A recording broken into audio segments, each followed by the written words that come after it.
चाहूँगी, कहने को पब्लिसिटी इस चीज़ की बहुत होती है कि जी हम डिपार्टमेंट में रखेंगे।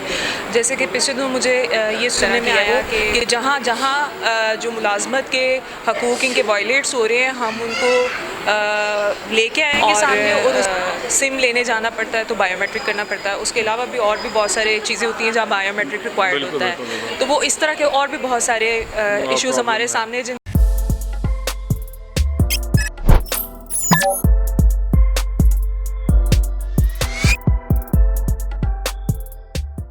अस्सलाम वालेकुम। वालेकुम सलाम। मैम क्या नाम है आपका? मेरा नाम सोबिया है।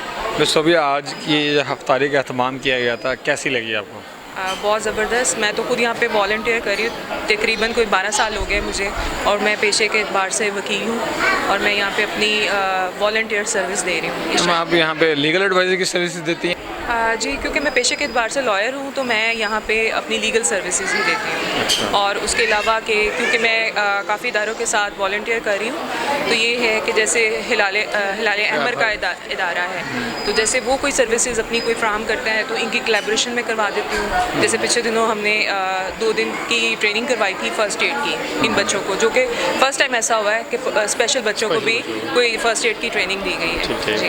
अच्छा मैम, इस इदारे ने अब तक 12 साल के आपके साया तले या छतर साया तले कितनी अचीवमेंट हासिल की है, कितनी सक्सेस स्टोरीज़ हैं, मोटिवेशनल स्टोरीज़ हैं, वो ज़रा हमारे नाज़रीन से शेयर करें। जी, इसमें अगर आप देखें तो जो लोग यहाँ पे एज ए वॉलंटियर टीम है हमारी, वो भी सारी एक एग्जाम्पल है और मोटिवेशनल कह लें एक कैरेक्टर हैं, लीडर्स हैं वो। और यहाँ पे जितने भी बच्चे हैं वो सक्सेस स्टोरी है, क्योंकि यहाँ पे तालीम भी मिल रही है, रहने के लिए हॉस्टल भी है, और उनकी कैपेसिटी बिल्ड की जा रही है ताकि वो आगे ज़िंदगी में जो है मुश्किलात का सामना कर सकें और अपना खुद से रोज़गार कमा सकें। और ना कि जिस तरह कि आप देखते हैं कि माशरे में जो स्पेशल लोग हैं वो ज़्यादा तौर पे लोग उनको फोर्स करते हैं कि वो भीख मांगे या उनको सोसाइटी का हिस्सा नहीं समझा जाता। तो ये बेसिकली उनको एम्पावर्ड कर रहे हैं कि वो बाइज़्ज़त तरीके से अपना रोज़गार भी कमा सकें और बाइज़्ज़त तरीके से ज़िंदगी गुजार सकें। जब मैं मल्टीनेशनल कंपनी में काम करता था, वहाँ पे उन्होंने पहले हर रीजन के अंदर एक उनकी ब्रांच होती थी, स्टाफ जो है वो डम एंड डेफ होता था, लेकिन बाद में उन्होंने लॉ में अमेंडमेंट करवाई अपनी प्राइवेट सेक्टर के अंदर और हर ऑफिस के अंदर स्टाफ रखना शुरू कर दिया। और क्योंकि उसमें वो सिर्फ आपने सर्विसेज लेनी होती है तो इतना तो आपको बोलने सुनने की ज़रूरत नहीं होती। लेकिन ये जो हैं अब जो फिज़िकली इम्पेयर्ड हैं ट्रैवलिंग के हवाले से या वॉक के हवाले से, तो वो कौन से डिपार्टमेंट्स में या कौन सी कंपनीज़ में उनके लिए जॉब ऑफर्स की जा रही हैं, या कहीं पे कोई अरेंजमेंट किया आप लोगों ने? एक्चुअली मैं इस पर ये कहना चाहूँगी, कहने को पब्लिसिटी इस चीज़ की बहुत होती है कि जी हम डिपार्टमेंट में रखेंगे।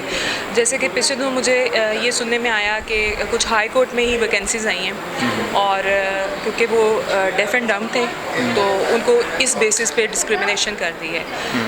ये जनरली तो बहुत ज़्यादा ये कहा जाता है जी कि भाई हम बड़ा प्रमोट कर रहे हैं, हम कोटा है इनका, हम ये कर रहे हैं, मगर प्रैक्टिकली कुछ भी नहीं है। उसके लिए हमने प्लान अप किया है। अभी रिसेंटली हमने अपनी एक एसोसिएशन रजिस्टर्ड की है पर्सनस विद डिसेबिलिटीज़ के साथ जो हैं, और उस एसोसिएशन का मकसद भी यही है, लेबर यूनियन एक तरह की है वो, कि जहाँ जहाँ जो मुलाजमत के हकूक़ इनके वायलेट्स हो रहे हैं, हम उनको लेके आएंगे सामने और उस पर हम रिट्स करेंगे ताकि उनके हकूक़ की प्रोटेक्शन हो सके। मैम, हाई कोर्ट के अंदर ठीक है डम एंड डफ नहीं लग सकते, लेकिन वहाँ पे ये जो बच्चे आईटी का काम करते हैं, जो ट्रैवल यानी कि फिजिकली इम्पेयर्ड हैं लेकिन मेंटली और हाथों से तो वो आईटी का अच्छा काम कर सकते हैं, स्टेनोटाइपिस्ट का काम कर सकते हैं, और उसके अलावा ऑफिस में असिस्टेंस भी दे सकते हैं।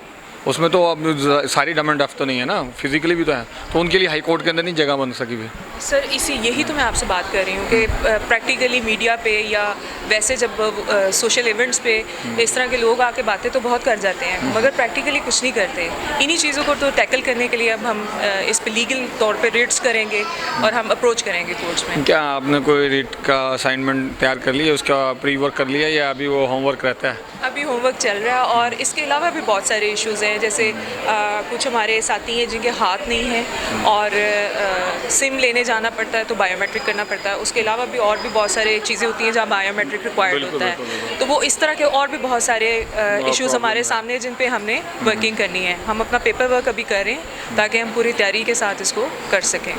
जी मोहतरमा, आपको बहुत शुक्रिया। नाज़रीन, हर बंदा मुश्किलात का शिकार है, लेकिन जब आप स्पेशल पर्सन से मिलते हैं तो फिर पता चलता है ओरिजिनल में उनको क्या प्रॉब्लम्स आ रहे हैं। हम लोगों को तो साइकोलॉजिकली एक स्ट्रेस आता है और हम कहते हैं जी बहुत ज़्यादा प्रॉब्लम है, बहुत मुश्किलात हैं, लेकिन इन लोगों को देखें गवर्नमेंट जो सेक्टर में भी इशू, प्राइवेट सेक्टर में भी इशू, और जो बायोमेट्रिक वाले उन्होंने बताया वो तो आजकल का बहुत बड़ा आलमी बना हुआ है, क्योंकि बायोमेट्रिक कुछ भी है, ATM कार्ड है, सिम है और बाकी चीज़ें हैं, तो आपकी ज़िंदगी मफलूज होकर रह जाती है। आप कमेंट बॉक्स में मेंशन कीजिएगा कि आप लोग जो व्यूअर्स देख रहे हैं इन लोगों को किस तरह से हेल्प आउट कर सकते हैं। तब तक के लिए मुझे इजाज़त दीजिए, बहुत शुक्रिया, अल्लाह हाफ़िज़।